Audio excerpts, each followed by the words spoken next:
അസ്സലാമു അലൈക്കും വറഹ്മത്തുള്ളാഹ്. തിബ്ബിൽ ഖുലൂബ് സഹായ സംഘം നിലമേൽ യൂട്യൂബ് ചാനലിലേക്ക് എല്ലാവർക്കും മർഹബ മർഹബ മർഹബ. പ്രിയമുള്ള മുഅ്മിനീങ്ങളെ, ഇന്ന് ഇവിടെ പ്രതിപാദിക്കാൻ പോകുന്നത് സൂറത്തുൽ ബഖറയിലെ പരിശുദ്ധമായ ഖുർആനിലെ 2-ാമത്തെ അധ്യായമായ സൂറത്തുൽ ബഖറയിലെ 124-ാമത്തെ ആയത്ത് മാത്രമാണ്. അഷ്ഹദു അൻ ലാ ഇലാഹ ഇല്ലല്ലാഹ് അസ്തഗ്ഫിറുല്ലാഹ് അസ്അലുകൽ ജന്ന വഅഊദു ബിക മിനന്നാർ അല്ലാഹുമ്മഗ്ഫിർ ലീ ദുനൂബി യാ റബ്ബൽ ആലമീൻ. അല്ലാഹുമ്മഗ്ഫിർ ലീ ദുനൂബി യാ റബ്ബൽ ആലമീൻ. അല്ലാഹുമ്മഗ്ഫിർ ലീ ദുനൂബി യാ റബ്ബൽ ആലമീൻ.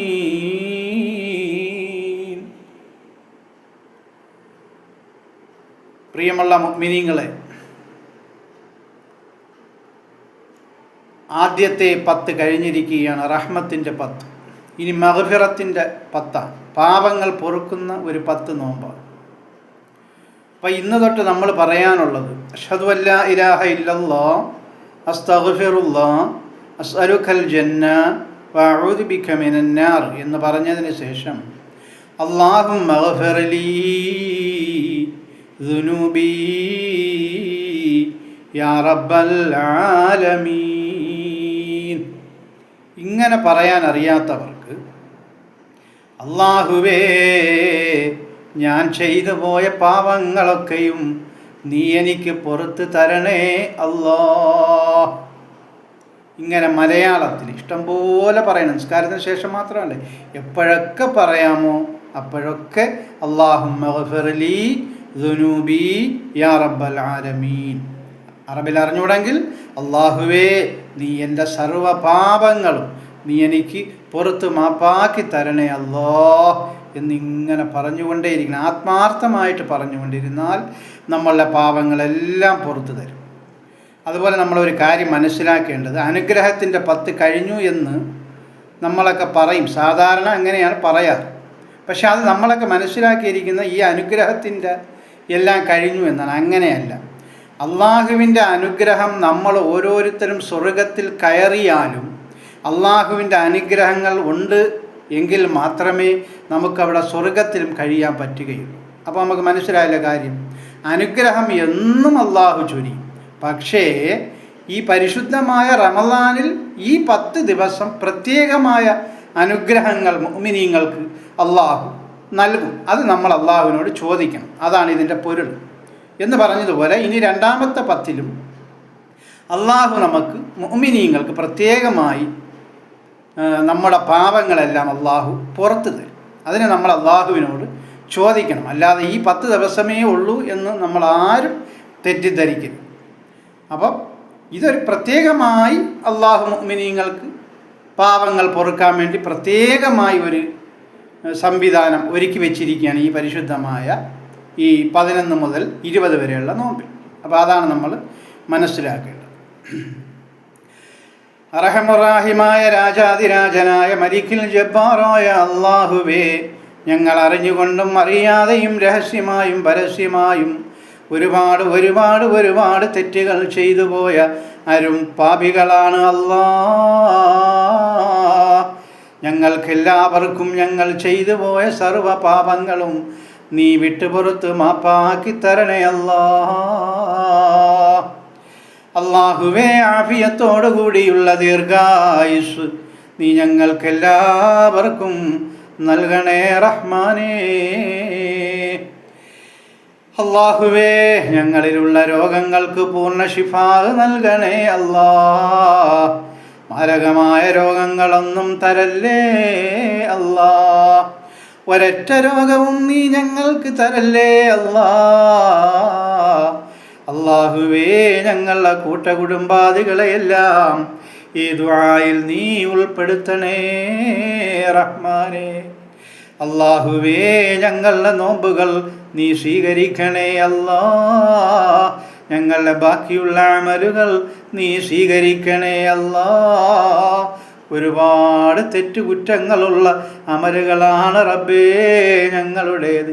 എല്ലാം മാപ്പാക്കണേ അല്ലാ. ഞങ്ങളുടെ എല്ലാ അമലുകളും നീ സ്വീകരിക്കണേ അല്ലാ. ഞങ്ങൾക്ക് സ്വർഗം തരണേ അല്ലാ. ഞങ്ങൾക്ക് നരകം ഹറാമാക്കണേ അല്ലാ. ഞങ്ങളുടെ ഉപജീവനങ്ങളിൽ നീ ബർക്കത്ത് ചൊരിയണേ അല്ലാ. വിശാലമാക്കി തരണേ അല്ലാ. ഉപജീവനത്തിനായി വിദേശത്ത് കഴിയുന്നവരുണ്ട് അല്ലാ. അവർക്കെല്ലാം നിന്റെ കാവലും നിന്റെ കാരുണ്യവും നിന്റെ സഹായവും കൊടുക്കണേ അല്ലാ. സന്തോഷം കൊടുക്കണേ അല്ലാ. അല്ലാഹുവേ ഞങ്ങളെ മക്കളെ സ്വാലിഹീങ്ങളിൽ ഉൾപ്പെടുത്തണേ അല്ലാ. ഉന്നതമായ പദവികളിൽ നീ അവരെ എത്തിക്കണേ റഹ്മാനേ. അല്ലാഹുവേ തിബ്ബിൽ ഖുലൂബ് സഹായ സംഘത്തെ ആശ്രയിച്ച് കഴിയുന്ന ഹാർട്ട് അറ്റാക്ക് രോഗികളുണ്ട് റബ്ബേ. അവരെ സഹായിക്കുന്ന ഒരുപാട് പേരുണ്ട് അല്ലാ. അവരെയെല്ലാം നീ സഹായിക്കണേ അല്ലാ. ആരെയും നീ പരാജയപ്പെടുത്തല്ലേ റഹ്മാനേ. അവരുടെ ഉപജീവനങ്ങളിൽ നീ ബർക്കത്ത് ചൊരിഞ്ഞു കൊടുക്കണേ അല്ലാ. ഇനിയും ഒരുപാട് സഹായങ്ങൾ എത്തിക്കാൻ നീ അവർക്ക് തൗഫീഖ് ചെയ്യണേ അല്ലാ. അല്ലാഹുവേ ഞങ്ങളുടെ മാതാപിതാക്കൾക്ക് അല്ലാ നീ പുറത്തു കൊടുക്കണേ അല്ലാ. ദുനിയാവിലുള്ള മാതാപിതാക്കളുണ്ട് റബ്ബേ. ആഖിറത്തിലേക്ക് പോയ മാതാപിതാക്കളുണ്ട് റബ്ബേ. അവർക്കെല്ലാം നീ പുറത്തു കൊടുക്കണേ അല്ലാ.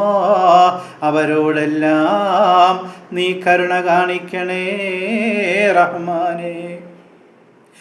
അല്ലാഹുവേ പട്ടിണി പാവങ്ങളുണ്ട് റബ്ബേ. ഒരു നേരത്തെ ആഹാരത്തിന് വേണ്ടി ഒരു നേരത്തെ ഉപജീവനത്തിന് വേണ്ടി അലയുന്നവരുണ്ട് റബ്ബേ. അവരെയെല്ലാം നീ ഏറ്റെടുക്കണേ അല്ലാ. അവരെയെല്ലാം നീ സഹായിക്കണേ അല്ലാ. ദുആ കൊണ്ട് വസിയത്ത് ചെയ്ത ഒരുപാട് പേരുണ്ട് അല്ലാ. അവരുടെ മുറാദുകളെല്ലാം നീ സബലീകരിച്ച് കൊടുക്കണേ റഹ്മാനേ.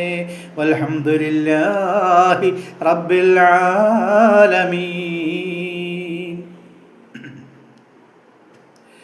ബിസ്മില്ലാഹിർ റഹ്മാനിർ റഹീം. വഇദ് ഇബ്തലാ ഇബ്രാഹീമ റബ്ബഹു ബികലിമാത്തിൻ ഫഅതമ്മഹുന്ന ഖാല ഇന്നി ജാഇലുക ലിന്നാസി ഇമാമാ ഖാല വമിൻ ദുർരിയ്യതി ഖാല ലാ യനാലു അഹദിൽ ളാലിമീൻ. അല്ലാഹു പറയുകയാണ് വഇദ് ഇബ്തലാ ഇബ്രാഹീമ റബ്ബഹു ബികലിമാത്തിൻ ഫഅതമ്മഹുന്ന. അല്ലാഹു പറയുകയാണ് ഓ വേദക്കാരേ, നിങ്ങളുടെ പൂർവപിതാവ് നല്ലതുപോലെ ശ്രദ്ധിച്ച് കേൾക്കണം പ്രിയമുള്ളവരെ. അല്ലാഹു പറയുകയാണ് ഓ വേദക്കാരേ, നിങ്ങളുടെ പൂർവപിതാവുണ്ടല്ലോ ഇബ്രാഹീം നബി അലൈഹിസ്സലാം, അദ്ദേഹത്തിൻ്റെ രക്ഷിതാവ് ചില കൽപ്പനകൾ മുഖേന അദ്ദേഹത്തെ പരീക്ഷിക്കുകയും അദ്ദേഹം അത് നിറവേറ്റുകയും ചെയ്ത സന്ദർഭം സ്മരണീയമത്രേ. വീണ്ടും അല്ലാഹു പറയുകയാണ്, ഖാല ഇന്നി ജാഇലുക ലിന്നാസി ഇമാമാ. പരീക്ഷണത്തിൽ വിജയിച്ച ഇബ്രാഹിം നബി അലൈഹിസ്സലാം പരീക്ഷണത്തിൽ വിജയിച്ചു കഴിഞ്ഞപ്പോൾ അല്ലാഹു അരുളി, ഞാൻ നിന്നെ മനുഷ്യവംശത്തിൻ്റെ നേതാവാക്കുകയാണ് ഇബ്രാഹിം എന്ന് അല്ലാഹു ഇബ്രാഹിം നബി അലൈഹിസ്സലാമിനോട് പറഞ്ഞുവത്രേ. ഖാല വമിൻ ദുർരിയ്യതി. അപ്പോൾ അങ്ങനെ അല്ലാഹു പറഞ്ഞപ്പോൾ ഇബ്രാഹിം നബി അലൈഹിസ്സലാം അല്ലാഹുവിനോട് പ്രാർത്ഥിച്ചു അത്രേ, എൻ്റെ സന്തതികളിൽ നിന്നും നീ അത്തരം നേതാക്കന്മാരെ എഴുന്നേൽപ്പിക്കണമേ അല്ലാ. അപ്പോൾ അല്ലാഹു പറയുകയാണ്, ഖാല ലാ യനാലു അഹദിൽ ളാലിമീൻ. അപ്പോൾ അല്ലാഹു അരുളി, ഓ ഇബ്രാഹിം, ശരി ശരി ശരി ഇബ്രാഹിം, പക്ഷേ അങ്ങൊരു കാര്യം മനസ്സിലാക്കണം, എൻ്റെ ഈ നിശ്ചയം അക്രമികൾക്ക് ബാധകമായിരിക്കുകയില്ല നബിയേ. എൻ്റെ ഈ നിശ്ചയം അക്രമികൾക്ക് ബാധകമായിരിക്കുകയില്ല എന്ന് അല്ലാഹു ഉണർത്തുകയാണ്. വിശദമായി ഇൻഷാ അല്ലാഹ് നമുക്ക് ആലാപനത്തിലേക്ക് പോവേണ്ടതുണ്ട്. ഞാൻ ഈ ഖുർആനൊക്കെ നീട്ടി പരത്തിയൊക്കെ ഓതുന്നത് നിങ്ങൾക്ക് കൂടി മനസ്സിലാവാൻ വേണ്ടിയാണ്. വളരെ തജ്വീദോട് കൂടിയാലൊന്നും നിങ്ങൾക്ക് മനസ്സിലാവില്ല. സാധാരണക്കാർക്ക് മനസ്സിലാവാൻ വേണ്ടിയാണ് ഞാൻ ഈ ഖുർആൻ നീട്ടി പരത്തിയൊക്കെ പറയുന്നത്. കാരണം നിങ്ങൾക്കത് മനസ്സിലാണ്, ഖുർആൻ എന്താണെന്ന് മനസ്സിലാണ്. ഇപ്പം നമ്മൾ തജ്വീദിൻ്റെ നിയമമൊന്നും അല്ല പഠിക്കുന്നത്, ഖുർആനാണ് പഠിക്കുന്നത്.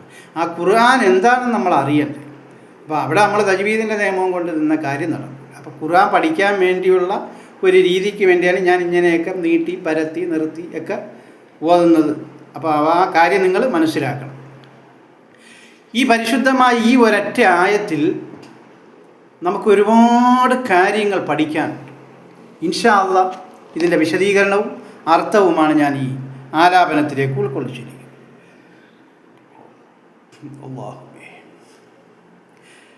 അറിയണം മുസ്ലിമേ, ഇബ്രാഹിം നബിയെയും അവരും സഹിച്ചുള്ള യാതന വേദന. ഇബ്രാഹിം നബിയാരും സഹിച്ചുള്ള ത്യാഗവും വേറുള്ളാരുമേ സഹിച്ചില്ല തന്നാണേ. ആദം നബി അലൈഹിസ്സലാത്തു വസ്സലാം മുതൽ ബഹുമാനപ്പെട്ട മുഹമ്മദ് മുസ്തഫ സല്ലല്ലാഹു അലൈഹി വസല്ലമ തങ്ങൾ വരെ 1,24,000 പരം അംബിയാ മുർസലീങ്ങളെ അല്ലാഹു നിയോഗിച്ചതിൽ ഏറ്റവും പരീക്ഷണങ്ങൾ നേരിടേണ്ടി വന്ന ഒരേ ഒരു പ്രവാചകനാണ് ഇബ്രാഹിം നബി അലൈഹിസ്സലാം. അതിലേറ്റവും മുഖ്യമായ 2 പരീക്ഷണങ്ങളാണ് ഇന്ന് ഇവിടെ നമ്മൾ പ്രതിപാദിക്കുന്നത്. ഒരുപാട് സഹിച്ചതിൽ 2 പറയാമേ. ഒന്ന് സ്വദേശത്തും മറ്റൊന്ന് വിദേശത്തും. ഒരുപാട് വേദനകളും യാതനകളും ഇബ്രാഹിം നബി അലൈഹിസ്സലാം അനുഭവിച്ചു. എങ്കിലും 2 വലിയ പ്രയാസമായിരുന്നു കേട്ടോ. ആ 2 ഞാൻ എടുത്തു പറയുകയാണ്. 1 സ്വന്തം നാട്ടിലും മറ്റൊരെണ്ണം വിദേശത്തുമായിരുന്നു കേട്ടോ. നല്ലതുപോലെ നമ്മളെല്ലാവരും കാര്യങ്ങൾ മനസ്സിലാക്കണം. ഇത് പരിശുദ്ധമായ ഖുർആനാണ്. ഇതിനെ ഇനി വെല്ലാൻ ഒരു ഗ്രന്ഥം ബന്ധമില്ല. ഇതിഞ്ഞി കള്ളമാണെന്ന് പറഞ്ഞാൽ ആരും ഇത് വിശ്വസിക്കുകയില്ല. അതുകൊണ്ട് ഇത് പരിശുദ്ധമായ ഖുർആനാണ്. ഈ കാര്യങ്ങൾ ഞാനും നിങ്ങളും ഉൾക്കൊണ്ടേ മതിയാകൂ. ഇബ്രാഹിം നബിയുമേ ദൂതനായി വന്നതും അന്ധത നിബിഡവും നിറഞ്ഞൊരു ലോകത്താ. ഇബ്രാഹിം നബി അലൈഹിസ്സലാം പ്രവാചകനായി വന്നത് കേട്ടോ അന്ധകാര നിബിഡമായ ലോകത്താണ്. അനാചാരങ്ങളും അക്രമങ്ങളും അനീതികളും അങ്ങനെ പറയേണ്ട എല്ലാ തോന്നിവാസങ്ങളും നടന്നിരുന്ന ഒരു ജനതയിലേക്കാണ്, ഒരു ലോകത്തേക്കാണ് ബഹുമാനപ്പെട്ട ഇബ്രാഹിം നബി അലൈഹിസ്സലാം കടന്നു വന്നത് എന്ന് ഞാനും നിങ്ങളും മനസ്സിലാക്കേണ്ടിയിരിക്കുന്നു. എവിടേക്ക് നോക്കിയാലും ആരാധന ബിംബമാ, എവിടേക്ക് ചെന്നാലും അന്ധവിശ്വാസമാ.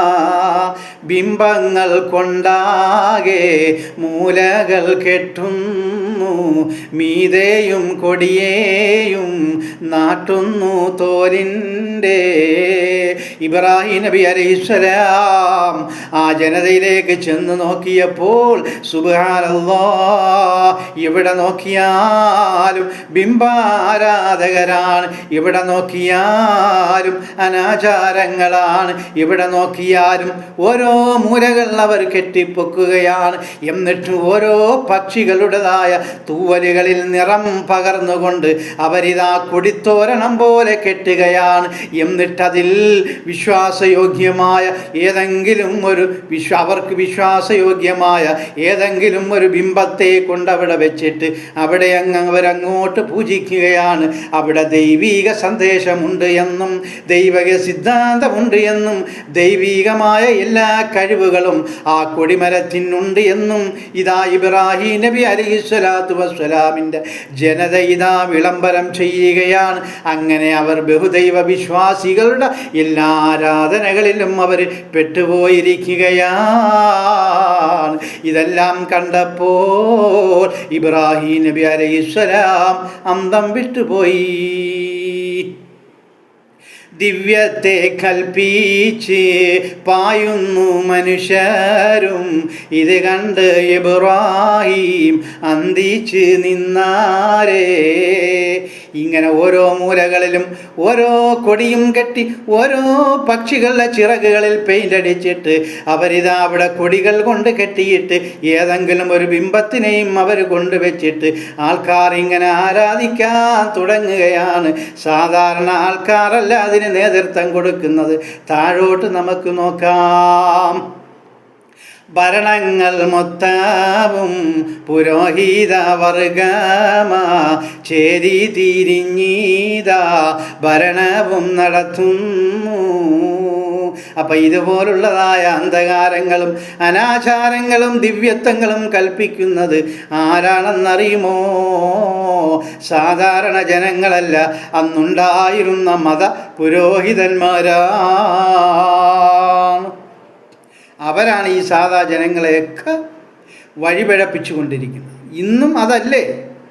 ഇന്നും ഒരുപാട് കൊടികളും മക്ബറകളും തോരണങ്ങളും ഒക്കെ കെട്ടിവെച്ചിട്ട് അവിടെയൊക്കെ പോയി നിങ്ങൾ ദുആ ചെയ്താൽ, അവിടെയൊക്കെ പോയി തൊട്ട് നിങ്ങൾ പ്രാർത്ഥിച്ചാൽ അവിടെയൊക്കെ അള്ളാഹുവിൻ്റെ എന്തോ ഉണ്ട് എന്നുള്ള ധാരണയിൽ എത്രയോ പേരുകൾ ഇന്നും ഇസ്ലാമിനെ ചൂഷണം ചെയ്ത് ഇസ്ലാമിനെ വേണ്ട വിധത്തിൽ മനസ്സിലാക്കാതെ എന്തെല്ലാം കോപ്രായങ്ങൾ കാണിച്ച് ദുനിയാവിൻ്റെ തുച്ഛമായ ലാഭത്തിന് വേണ്ടി നടക്കുകയാണ്.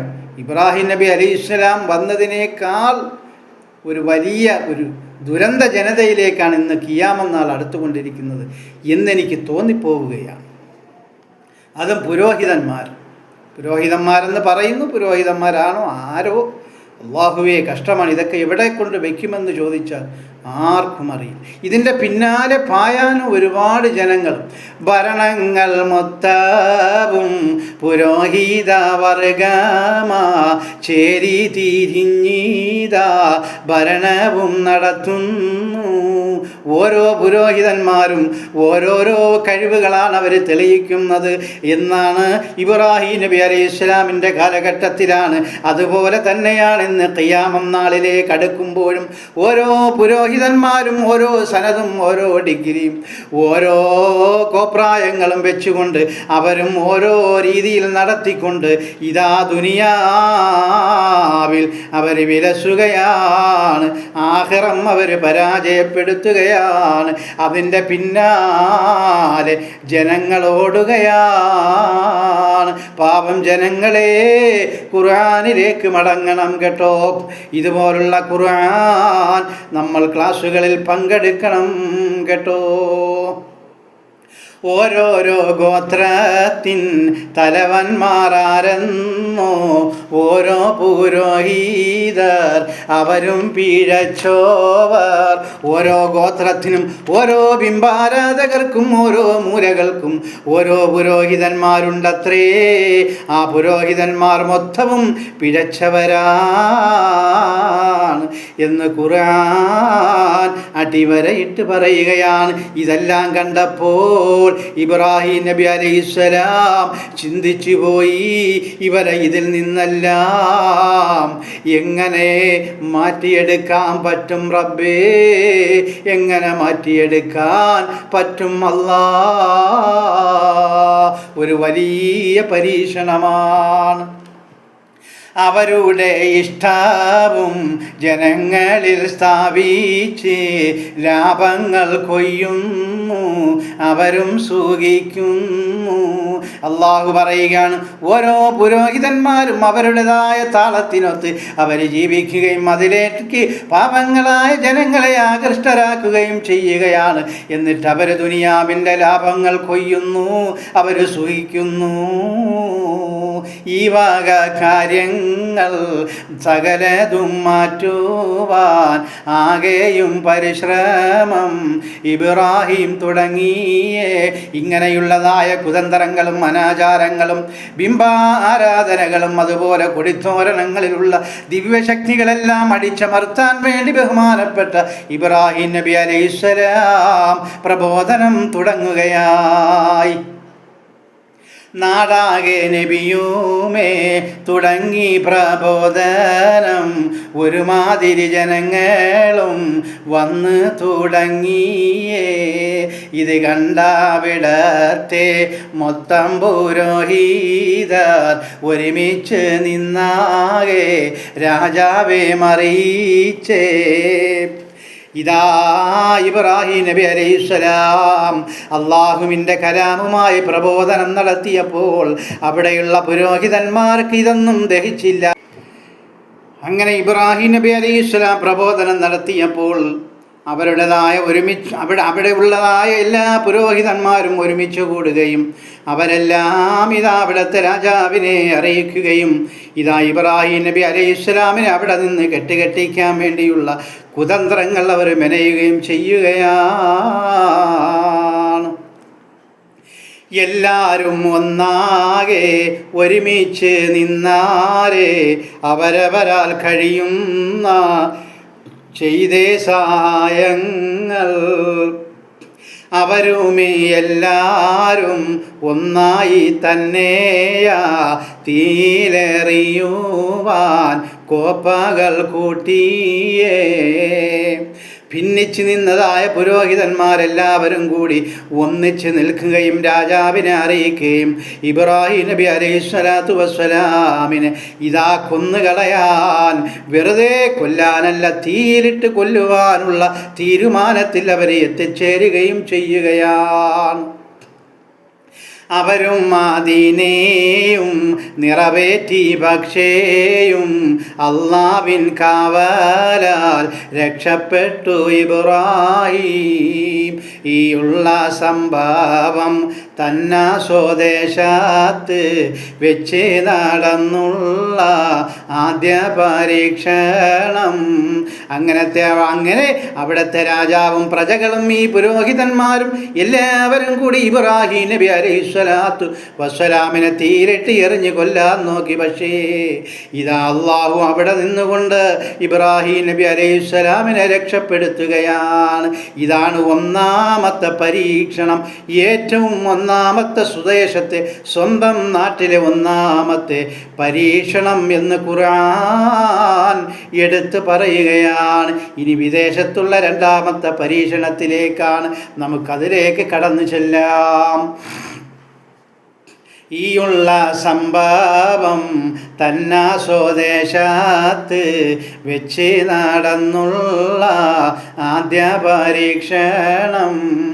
ഇവകൾ കഴിഞ്ഞിട്ട് അവിടന്ന് ഇബ്രാഹീം നാടുമേ വീടുമേ എല്ലാം ഉപേക്ഷിച്ചേ ഇബ്രാഹീം നബിയുമേ പലസ്തീനും മക്കായും ഈയുള്ള രാജ്യത്ത് താമസം തുടങ്ങിയേ. അങ്ങനെ ആ സ്വന്തം രാജ്യം ഇബ്രാഹീം നബി അലൈഹിസ്സലാം വിടുകയാണ്. സ്വന്തം നാടേ വിട, സ്വന്തം നാടേ വിട, ജന്മനാടേ നിനക്ക് വിട എന്ന് പറഞ്ഞുകൊണ്ട് ഇബ്രാഹീം നബി അലൈഹിസ്സലാം പലസ്തീനിലും മക്കയിലും മാറി മാറി താമസം തുടങ്ങിയത്രേ. നമ്മൾ നല്ലതുപോലെ ഖുർആനെ മനസ്സിലാക്കണം കേട്ടോ.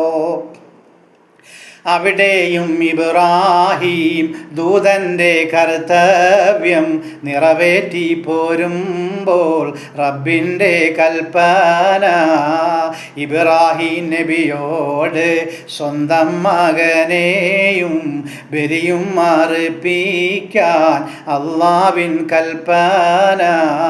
വാർദ്ധക്യകാലത്ത സന്താനം ഒന്നുമേ ഇബ്രാഹീം നബിക്കു കിട്ടിയതോർക്കണേ. അങ്ങനെ പലസ്തീനും മക്കയുമായി ഇബ്രാഹീം നബി അലൈഹിസ്സലാം അങ്ങോട്ടും ഇങ്ങോട്ടും ജീവിതം തുടങ്ങുകയും ഇത് അള്ളാഹു പറഞ്ഞു കൊടുത്തതായ കാര്യങ്ങൾ ഇതാ പ്രബോധനം തുടങ്ങുകയും ചെയ്തുകൊണ്ടിരുന്നപ്പോൾ ഇതാ അള്ളാഹുവിൻ്റെ പക്കൽ നിന്ന് രണ്ടാമത്തെ ഒരു പരീക്ഷണം വരികയാണ്. ഓ ഇബ്രാഹീം, തൻ്റെ മകനെ അറുക്കാൻ സമയമായി, തൻ്റെ മകനെ നീ ബലി അർപ്പിക്കണമേ ഇബ്രാഹീം. രണ്ടാമത്തെ പരീക്ഷണമാണ്. വാർദ്ധക്യകാലത്ത് വയസ്സാം കാലത്തുണ്ടായ ഒരു സന്താനമാണ്. അതിനെയാണ് ബലി കൊടുക്കാൻ അള്ളാഹു കൽപ്പിച്ചത്. പ്രവാചകനായ ഇബ്രാഹീം നബി അലൈഹിസ്സലാം യാതൊരു വിഷമവും കാട്ടാതെ, യാതൊരു ദുഃഖവും കാട്ടാതെ, യാതൊരു പ്രയാസവും കാട്ടാതെ ആ കർമ്മം നിർവഹിക്കാൻ തന്നെ തുനിഞ്ഞിറങ്ങി. അതിനെ അറുക്കാന അല്ലാഹ്വിൻ കൽപ്പന മടിയൊന്നും കൂടാതെ ശിരസ വഹിച്ചല്ലോ അല്ലാഹ്വിൻ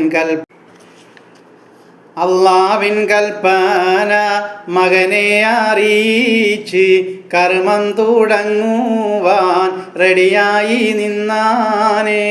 ആ സമയം റബ്ബിൻ്റെ കൽപ്പന വന്നാനേ, നീയും വിജയിച്ചേ മകനെ അറുക്കണ്ട.